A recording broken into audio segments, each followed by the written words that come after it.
Hello students, welcome to our new video for class 12th. This is part 3rd, chapter number 1st, which belongs to unit 1st, electrostatics. The name of this chapter is electric charge and electric field. So let's start to our new concept, which is electric field. Here we discuss about the electric field, what is electric field and what is electric field intensity.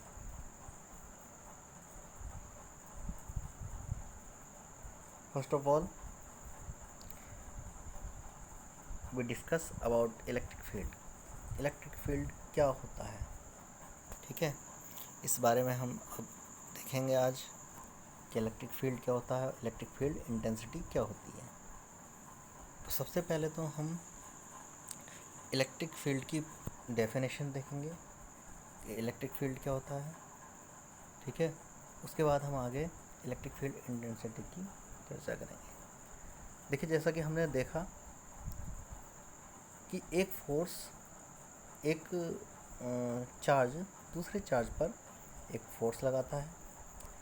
अब जब force लगाता है तो थोड़ा समझने की कोशिश करेंगे। जब कोई चार्ज, एक चार्ज दूसरे चार्ज पर फोर्स लगाता है तो इसका मतलब क्या है कि एक चार्ज का अपना एक पर्टिकुलर कोई क्षेत्र है, ठीक है। जब उसके अंदर की तरफ ये दूसरा चार्ज जाएगा, ठीक, जब दूसरा चार्ज उसकी तरफ बढ़ेगा तो क्या होगा, तब जो फोर्स है वो बढ़ जाएगा। यहाँ फोर्स कम होगा और जैसे जैसे यहाँ जाएगा ये फोर्स बढ़ जाएगा, मोर फोर्स लगेगा यहाँ पर। इसका मतलब क्या है कि जब एक चार्ज दूसरे चार्ज की तरफ जाता है तो उसका फोर्स, जो पहले वाला चार्ज था उसका फोर्स बढ़ता जाता है, मतलब उसके कारण जो फोर्स लग रहा है इस पर वो बढ़ रहा है। मतलब क्या है कि किसी भी चार्ज के आसपास एक पर्टिकुलर ऐसा एरिया होता है जहाँ उसका एक पर्टिकुलर फोर्स लगता है। जैसे जैसे हम उस चार्ज की ओर चलते हैं, दूसरे चार्ज को चलाते हैं, तो उसका जो एरिया है उसमें वो जो फोर्स है उसका अमाउंट बढ़ जाता है, अमाउंट ऑफ फोर्स जो है वो ज़्यादा लगने लगता है। इसका मतलब क्या है कि उस एरिया को जो किसी चार्ज के आसपास है और अदर किसी चार्ज पर एक फोर्स लगाता है, उसे हम कहते हैं पहले वाले चार्ज का इलेक्ट्रिक फील्ड। सिंपल सी लैंग्वेज में समझेंगे कि हर एक चार्ज एक पर्टिकुलर इलेक्ट्रिक फील्ड रखता है, ठीक है, एक पर्टिकुलर इलेक्ट्रिक फील्ड रखता है। कोई भी चार्ज हो, चाहे वो निगेटिव हो या पॉजिटिव हो, वो क्या रखेगा, एक पर्टिकुलर इलेक्ट्रिक फील्ड रखेगा। पता कैसे करेंगे उसका कि हम अगर किसी दूसरे पॉइंट चार्ज कैरियर, जो हमारा कहना चाहिए टेस्ट चार्ज, कोई टेस्ट चार्ज अगर हम उसके पास लेके आएँ, उसके करीब लेके आएँ, तो उस पर जो फोर्स है वो अलग अलग पोजीशन पर अलग अलग लगता है। मान लीजिए कोई हमारे पास टेस्ट चार्ज है, उसको हम यहाँ रखते हैं तो फोर्स अलग लगेगा, यहाँ रखेंगे फोर्स अलग लगेगा, यहाँ रखेंगे तो फोर्स अलग लगेगा। इसका मतलब क्या है कि इसका पर्टिकुलर जो क्षेत्र है आसपास, जो इलेक्ट्रिक फील्ड है, फील्ड जो है वो अलग अलग है। उस इलेक्ट्रिक फील्ड को जो फोर्स लगाता है किसी भी टेस्ट चार्ज पर, वो हमारा कहलाता है इलेक्ट्रिक फील्ड, ठीक है। मतलब सीधी सी लैंग्वेज समझेंगे कि हर एक चार्ज के आसपास वह क्षेत्र जहाँ पे वो किसी दूसरे चार्ज को लाने पर उस पर फोर्स लगाता है, वो उसका उस पॉइंट पर उस पहले वाले चार्ज का इलेक्ट्रिक फील्ड कहलाता है, ठीक है। तो एक बात इम्पोर्टेंट ये याद रखेंगे कि तो इलेक्ट्रिक फील्ड का कारण है वो भी चार्ज है, वो इलेक्ट्रिक फील्ड को पहचानने का जो कारण है, मतलब इलेक्ट्रिक फील्ड का पता कैसे लगेगा, तो उसके लिए भी हमें एक टेस्ट चार्ज लेकर आएंगे, उसके कारण उसको हम पता करेंगे कि कितना इलेक्ट्रिक फील्ड कहाँ पर लग रहा है। अब नेक्स्ट हम उस एरिया को, जो मैंने एरिया अभी बनाकर दिखाया था, उस पर्टिकुलर एरिया को हम कुछ लाइंस से शो कराते हैं, ठीक है, जिनको हम lines of forces, electric lines of forces बोलते हैं, ठीक है। और हर एक पॉइंट पर जितना इलेक्ट्रिक फील्ड होता है, अगर हम उसको मैथमेटिकली दर्शाएं, उसको मैथमेटिकली लिखें, तो हम उसको ई लिखते हैं, ठीक है, ई लिखते हैं, और वो हमेशा एफ अपॉन क्यू के बराबर होता है, बल्कि क्यू नोट भी कह सकते हैं हम उसको, एफ बराबर ई बराबर एफ अपॉन क्यू नोट के। अभी मैं इसको एक्सप्लेन करूँगा। इसको हम बोलते हैं इंटेंसिटी ऑफ इलेक्ट्रिक फील्ड, मतलब वो जो इलेक्ट्रिक फील्ड है उसकी इंटेंसिटी कितनी है, ठीक है। उसको हम मैथमेटिकली कैसे शो करेंगे, E is equal to F upon Q, ठीक। डेफिनेशन अगर हम देखें इंटेंसिटी ऑफ इलेक्ट्रिक फील्ड की, अभी हमने किसकी डेफिनेशन देखी, इलेक्ट्रिक फील्ड की। अब हम देखते हैं definition intensity of electric field की, तो वो क्या कहलाएगी, that intensity of electric field is defined as the force on unit test charge, ठीक है। कहने का मतलब क्या है कि जो इंटेंसिटी है इलेक्ट्रिक फील्ड की, वो डिफाइन कैसे होगी, फोर्स की तरह से, कितना फोर्स किसी पॉइंट पर लग रहा है, किस पर, यूनिट टेस्ट चार्ज पर, यानी कि E is equal to F upon Q note.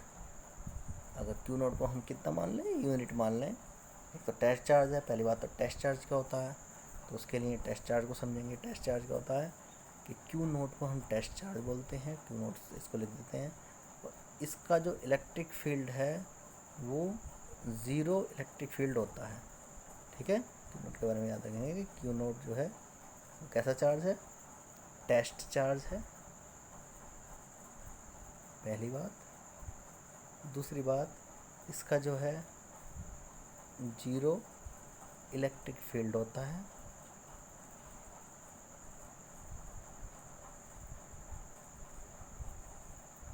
और तीसरी और सबसे इम्पोर्टेंट बात कि ये वास्तव में होता ही नहीं है, ये इमेजिनरी होता है,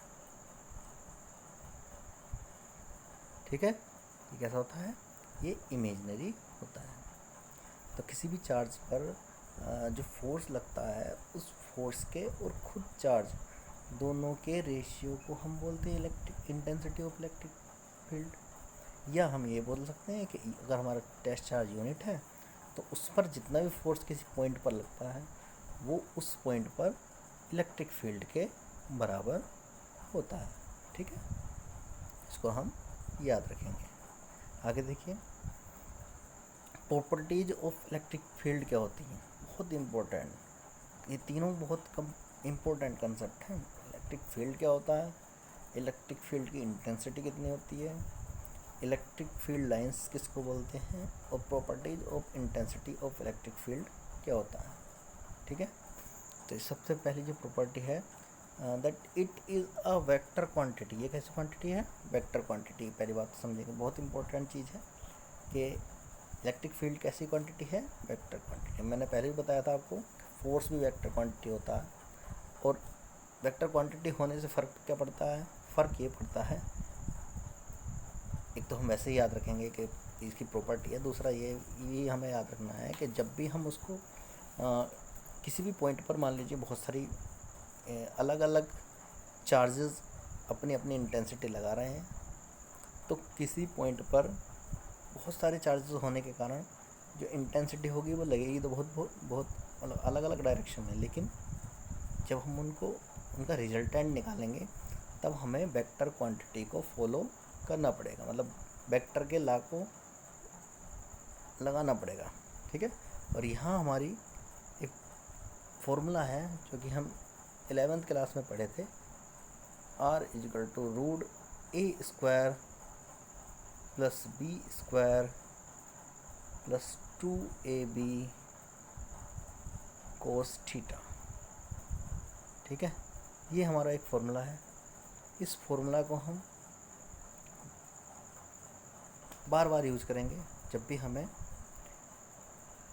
दो वेक्टर क्वांटिटी का सम फाइंड आउट करना होता है किसी भी पॉइंट पर। अगर हमारे पास दो क्वांटिटीज है कि मान लीजिए एग्जांपल के लिए जैसे हम इंटेंसिटी को ई से रिप्रेजेंट करते हैं, किसी पॉइंट पर हमारी जो इंटेंसिटी है वो E1 एंड E2 हैं। आप कहोगे कि सर इतनी आसान सी चीज़ बता रहे हैं, लेकिन मैं फिर भी बता देता हूँ कि अगर E1 और E2 हैं और हमें उन दोनों का परिणामी कहीं निकालना, मान लीजिए किसी पॉइंट पर E1 इधर काम करता है, E2 इधर काम करता है। ठीक है, E1 हो गया, E2 हो गया, और थीटा उनके बीच का डिस्टेंस है। तो आप जानते हो कि उनका रिजल्टेंट लगभग इधर ही कहीं होगा। ठीक, इधर ही कहीं ये होगा उनका।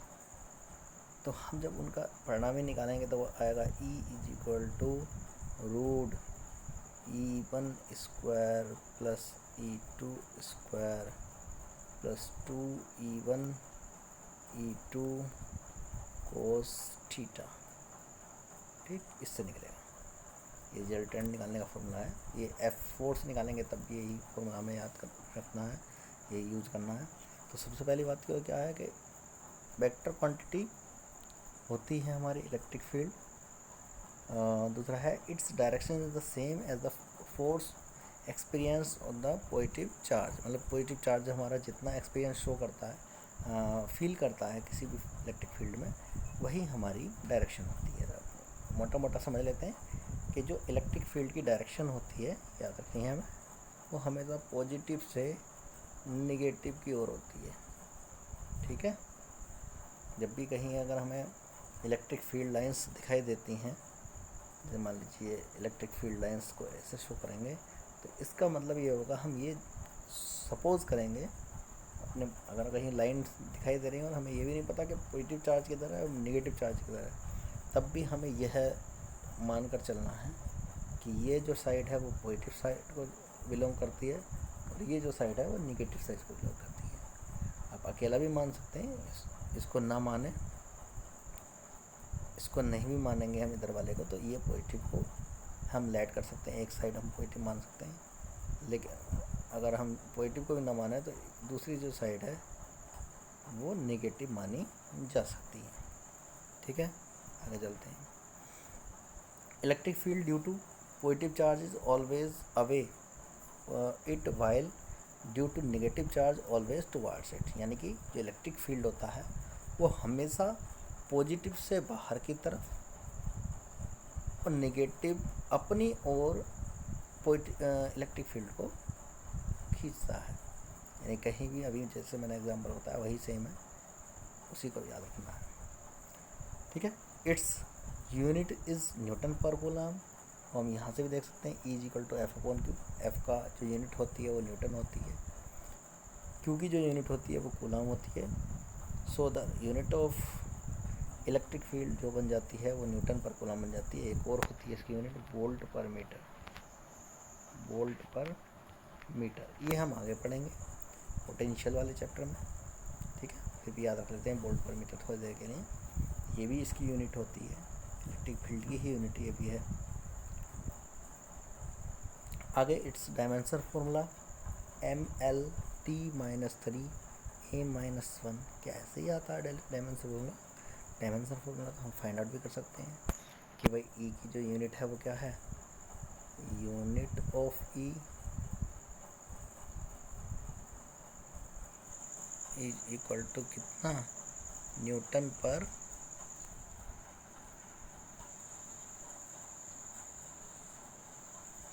कूलम। अब डायमेंशन की बात अगर हम करें तो डायमेंशन न्यूटन की कितनी होती है, ML_T⁻² अपॉन C की कूलम की कितनी होती है, कहा था मैंने, याद रखना, 80 होती है। इन दोनों को अगर सही से लिखें तो ये हमारा आता है ML_T⁻3 A-1। ये हमारी जो है डायमेंशन आ जाती है किसकी, ई की, ठीक है। इसको यहाँ देख सकते हैं, यही हमारी डायमेंशन निकल के आई है, ठीक। इसके बाद आगे चलते हैं।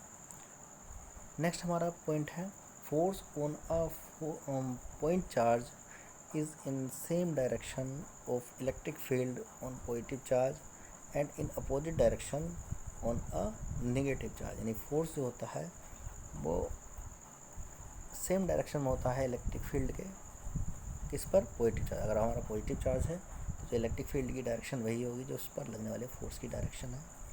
बट अगर हमारे पास नेगेटिव चार्ज है तो उस पर जो फोर्स होगा उसके हम एकदम अपोजिट इलेक्ट्रिक फील्ड की डायरेक्शन को मानेंगे, या फोर्स की जो डायरेक्शन है उसको अपोजिट मानेंगे इलेक्ट्रिक फील्ड की डायरेक्शन के,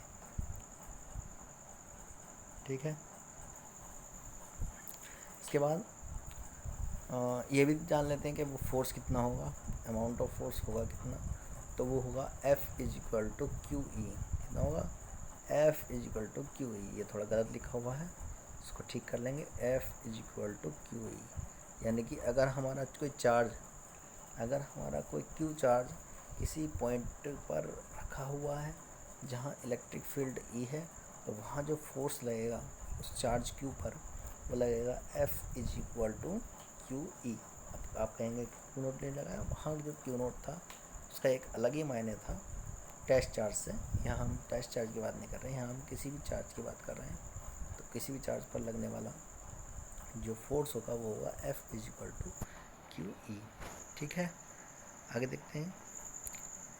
आगे हमारा है charge particle in an electric field. कुछ की पॉइंट्स हैं तो भी देख लेते हैं कि charge particle in an electric field always experience a force either it is rest और इन मोशन। जो चार्ज पार्टिकल हैं वो किसी भी इलेक्ट्रिक फील्ड में अगर रखे हुए हैं तो वो हमेशा एक फोर्स पैदा करेंगे, चाहे वो चार्ज पार्टिकल रेस्ट में है या मोशन में है। अभी हम इसको आगे भी पढ़ेंगे, जब हम मैग्नेटिज्म में पढ़ने जाएंगे तब हमें आगे भी इसको पढ़ना है। तो फिलहाल हम केवल ये याद रखते हैं कि चार्ज पार्टिकल हमेशा एक फोर्स एक्सपीरियंस होता है, एक फोर्स लगता है अगर हम उसको इलेक्ट्रिक फील्ड में रख दें, चाहे वो चार्ज पार्टिकल रेस्ट में है या चार्ज पार्टिकल मोशन में है, ठीक है। नेक्स्ट है हमारा इन प्रेजेंस ऑफ डाइलेक्ट्रिक के प्रेजेंस में जो है द इलेक्ट्रिक फील्ड डिक्रीज। जो हमारा ई का फॉर्मूला होता है वो आगे हम पढ़ेंगे, ई प्रोपोर्शनल टू होता है 1/k। अगर डाइलेक्ट्रिक को के बोलते हैं, कहीं कहीं इसको एप्सिलॉन आर से भी लिखा गया है, तो एप्सिलॉन आर भी इसको बोल सकते हैं, ठीक। ये हमारा डाइलेक्ट्रिक के हमेशा इन्वर्सली प्रोपोर्शनल होता है। अगर हम किसी पॉइंट चार्ज को किसी निर्वात या वायु के यानी कि एयर और वैक्यूम के स्थान पर किसी मीडियम में ले जाते हैं जहाँ डाइलेक्ट्रिक कांस्टेंट उसका है, डाइलेक्ट्रिक मीडियम में ले जाते हैं, तो हमारा जो इंटेंसिटी है वो उस पॉइंट चार्ज पर कम हो जाएगी, या उस पॉइंट चार्ज की कम हो जाएगी किसी भी पॉइंट के लिए, ठीक है। तो ये कुछ की पॉइंट्स थे और आप पढ़ सकते हैं। अब चलते हैं आगे। नेक्स्ट हमारा देखिए आगे electric lines of forces. Electric lines of forces क्या होती हैं? तो इलेक्ट्रिक लाइंस ऑफ फोर्सेस को देखने के लिए हम यहाँ पर कुछ पॉइंट्स हैं उनको देखेंगे। मैंने सबसे पहले ही बता दिया आपको कि इलेक्ट्रिक फील्ड को हम स्टडी करने के लिए, क्योंकि इलेक्ट्रिक फील्ड आपने देखा होगा कोई भी वायर है, अगर ये उसमें कोई इलेक्ट्रिसिटी चल भी रही है, इलेक्ट्रिसिटी है, या किसी भी चीज़ में अगर चार्ज है तो हमें कभी भी उसके आसपास इलेक्ट्रिक फील्ड कहीं दिखाई नहीं देगा। सेम बात अप्लाई होती है मैग्नेट के लिए। आगे मैग्नेट भी पढ़नी है हमें, मैग्नेट भी आपने देखी होगी, मैग्नेट के आसपास कोई मैग्नेटिक फील्ड नहीं होता है। इसी तरह से कोई वायर है हमारा, जैसे अमूमन हम अपने आसपास इलेक्ट्रिसिटी वायर्स को देखते हैं, बाहर बड़े बड़े वायर्स लटके रहते हैं, उनमें बहुत वोल्टेज वाली इलेक्ट्रिसिटी दौड़ती रहती है, किंतु हम कभी भी उनमें इलेक्ट्रिक फील्ड को नहीं पाते, मतलब इलेक्ट्रिक फील्ड हमें कभी दिखाई नहीं देता है।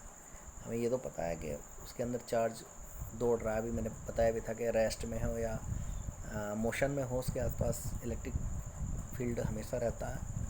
लेकिन कोई अगर चार्ज हमारा दौड़ रहा है तो उसके आसपास हमें इलेक्ट्रिक फील्ड दिखाई कभी नहीं देगा, तो हम फिर भी उसको पढ़ने के लिए उसके आसपास के इलेक्ट्रिक फील्ड को शो करने के लिए कुछ लाइंस ऑफ फोर्सेस का इस्तेमाल करते हैं, जिन्हें हम कहते हैं इलेक्ट्रिक लाइंस ऑफ फोर्सेस। ठीक है, इलेक्ट्रिक लाइंस ऑफ फोर्सेस को बोला जाता है।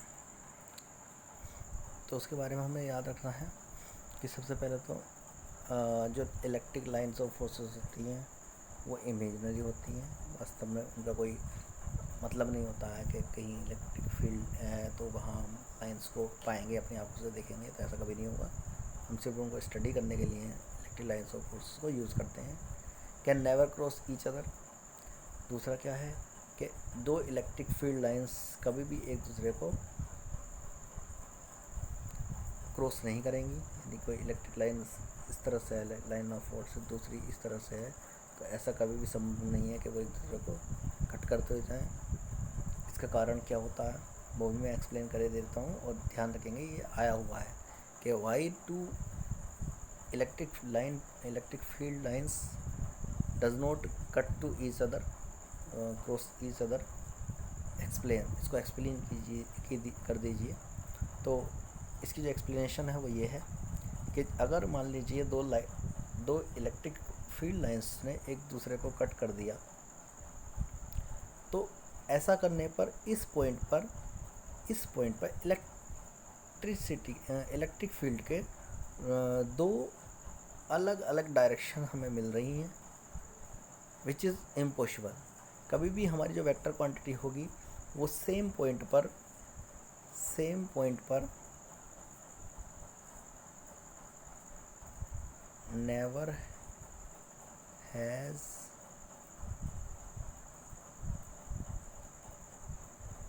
टू और मोर डायरेक्शन। ठीक है, जो हमारी वेक्टर क्वांटिटी होती हैं वो कभी भी सेम पॉइंट पर दो या दो से ज़्यादा डायरेक्शन को शो नहीं करेंगी, इसलिए जो इलेक्ट्रिक फील्ड लाइंस हैं वो कभी भी एक दूसरे को क्रॉस नहीं कर सकती। Can never be close loop. और ये भी है कि कभी भी हमारा एक क्लोज सरफेस नहीं बनाएंगी, क्लोज नहीं रहेंगी हम। जैसे मान लीजिए एग्जांपल के लिए ये हमारा फिगर है बनी हुई, तो इस फिगर में हम ये बात ध्यान रखेंगे कि अगर मान लीजिए ये कोई लाइट यहाँ से स्टार्ट हुई है तो वो यहाँ तक तो पहुँच रही है, लेकिन वापस ये घूम के इधर नहीं आएगी, एक पॉइंट से दूसरे पॉइंट तक जाती हुई दिखाई देगी, उसके अलावा हमें कुछ नहीं दिखाई देगा। तो हम ये क्या कहेंगे कि हमारी ये कभी भी क्लोज कर्व नहीं बनाती है। ठीक है, क्लोज लूप नहीं बनाती, जबकि मैग्नेटिक फील्ड लाइंस को देखेंगे तो वहाँ क्लोज कर्व बनेगा, क्लोज कर्व बनाती हैं। दूसरा जो है द नंबर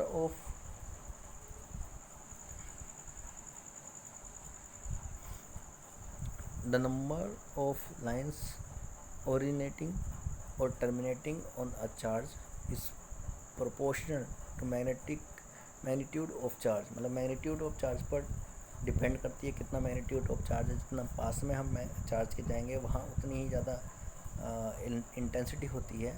चार्ज को जितना ज़्यादा रखेंगे, चार्ज को जितना कम रखेंगे उसके मैग्नीट्यूड को, तो उतना ही उसका इलेक्ट्रिक फील्ड कम होगा। दूसरा जो इस बात पर डिपेंड करेगी कि वो कहाँ रखा हुआ है, जो हमारा उसकी एप्सिलॉन की वैल्यू कितनी है, एप्सिलॉन मतलब उसकी वैद्यशीलता कितनी है, उसकी परमिटिविटी कितनी है, उस पर भी डिपेंड करेगी। ठीक, पांचवा है लाइंस ऑफ फोर्सेस एंड्स और starts normally at the surface of conductor. Conductor है उसकी सरफेस पर नॉर्मली स्टार्ट्स होती हैं। ठीक, मतलब सीधे सीधे हम बता देते हैं आपको कि कोई भी हमारा अगर कंडक्टर है तो कहीं ना कहीं से लाइन ऑफ फोर्स जो होती है हमेशा किसी न किसी पॉइंट चार्ज से, किसी कंडक्टर से ही स्टार्ट हो रही होती है, क्योंकि कंडक्टर में ही हमारे ज़्यादातर चार्जेस मिलने की संभावनाएं रहती हैं। If there is no electric field there will be no lines of forces. जहाँ इलेक्ट्रिक फील्ड नहीं होगा वहाँ लाइंस ऑफ फोर्सेज नहीं होंगी। ठीक है, इसको मैं समझा देता हूँ कि मान लीजिए हमारे पास कोई चार्ज ये है पॉजिटिव, ये चार्ज पॉजिटिव है, मैंने बताया था कि जो फील्ड लाइंस हैं वो हमेशा, देखिए एक तो याद रखेंगे कि फील्ड लाइंस जो होंगी वो हमेशा 90 डिग्री में निकलेंगी, ठीक। तो क्या होगा, जब ये दोनों क्या करेंगे, एक दूसरे को रिपल्स करेंगे तो इनकी जो फील्ड लाइंस है वो कहीं ना कहीं एक दूसरे को कट नहीं कर सकती हैं, तो वापस जाएंगी इस तरह से, ठीक है। और भी फील्ड लाइंस होंगी जो इस तरह से वापस जाएंगी, एक दूसरे को कट नहीं करेंगी, लेकिन तो ऐसा करने से क्या होगा, ये कुछ एरिया ऐसा बच गया हमारा, ये कुछ पर्टिकुलर एरिया ऐसा बच गया जहाँ पर हमारा नो इलेक्ट्रिक फील्ड होगा, कोई इलेक्ट्रिक फील्ड नहीं होगा, न्यूट्रल पॉइंट होगा इलेक्ट्रिक फील्ड से। तो यहाँ पर कोई लाइन इलेक्ट्रिक फील्ड लाइंस को हम शो नहीं करेंगे, ठीक। और मान लीजिए अगर हमारे पास यही पॉजिटिव और नेगेटिव हो, अगर यही पॉजिटिव और नेगेटिव हो तो कुछ इस तरह से होगा। ये हमारा जो है इसमें देखिए कोर से, तो ये एक हमारा पॉजिटिव चार्ज है और एक हमारा नेगेटिव चार्ज है, ठीक। तो ये फील्ड लाइंस एक से निकल के दूसरे में जा रही, कट कोई नहीं करेगी, जो जाएगी सीधी जाएगी एक से दूसरे में, ठीक। आगे भी हम इसको देख सकते हैं और थोड़ा डिटेल में पढ़ लेना इसके लिए। एक चीज़ और ध्यान रखेंगे कि जहाँ इलेक्ट्रिक फील्ड एक समान होगा, एक समान मतलब जहाँ हमारा इलेक्ट्रिक फील्ड जो होगा यूनिफॉर्म होगा, in uniform electric field there are lines of forces of electric field will be equidistant and parallel, मतलब पैरेलल होंगी, parallel and equidistant,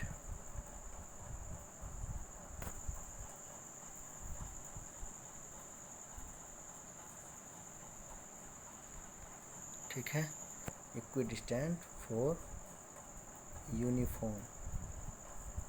uniform electric field होगा। तो ये बात याद रखनी है, बहुत कोर वाली बात है, बार बार हम जो भी डेरिवेशन करेंगे ट्वेल्थ क्लास में, वो हमेशा यूनिफॉर्म इलेक्ट्रिक फील्ड में ही किया जाता है। कोई भी अगर इलेक्ट्रिक फील्ड को शो करेंगे तो वो हमारा होगा यूनिफॉर्म इलेक्ट्रिक फील्ड, वो हमेशा यूनिफॉर्म इलेक्ट्रिक फील्ड इस तरह से बनता है, वो एक तो पैरेलल होगा, दूसरा इक्विडिस्टेंस होगा। देखा यहाँ मैंने जो इलेक्ट्रिक फील्ड बनाया उसमें जो डिस्टेंस है हर एक लाइन ऑफ फोर्सेस की वो बराबर है और एक दूसरे के पैरेलल है, तो ये कैसा इलेक्ट्रिक फील्ड हो गया, यूनिफॉर्म हो गया। अगर मैं कह दूं कि ये जो इलेक्ट्रिक फील्ड है इसकी इंटेंसिटी ई है, तो वो हर एक पॉइंट पर ई इंटेंसिटी ही रखता हुआ है, क्योंकि ये कैसा इलेक्ट्रिक फील्ड है, यूनिफॉर्म इलेक्ट्रिक फील्ड है। याद रखेंगे इसको, यूनिफॉर्म इलेक्ट्रिक फील्ड क्या होगा, जब फील्ड लाइंस जो होंगी वो एक दूसरे के इक्विडिस्टेंट होंगी और पैरेलल होंगी, ठीक। अच्छा अगर पैरेलल नहीं होंगी तो कैसी होंगी, कहीं पास में होंगी, कहीं उनकी डेंसिटी कम होगी, कहीं उनकी डेंसिटी ज़्यादा होगी, समझते हैं ना।